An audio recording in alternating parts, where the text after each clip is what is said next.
After 4 months of study, we are finally at the very last daf of Masechta Pesachim.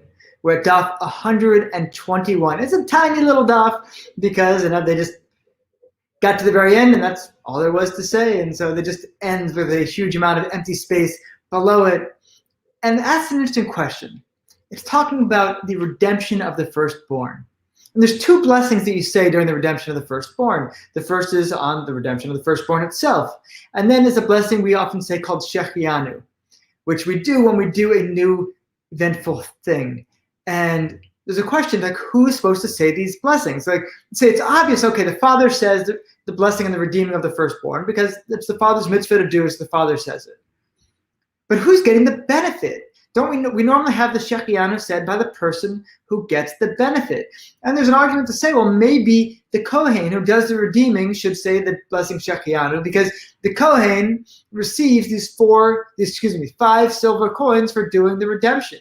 So maybe because the Kohen gets paid, the Kohen should get the privilege of saying the blessing. But really, who's rejoicing more here? Is it the Kohen because he's got his 5 silver coins? Or is it the father who now has a redeemed son and has been able to take his son through one of the major milestones of becoming a Jewish person? So this is for a Jewish firstborn. And it's an incredible ceremony that most people, if they're lucky, get to perform only once in their lives. And I myself had the privilege of doing that. So we say, no, this is the Kohen, okay, he gets some benefit, he gets his 5 silver coins.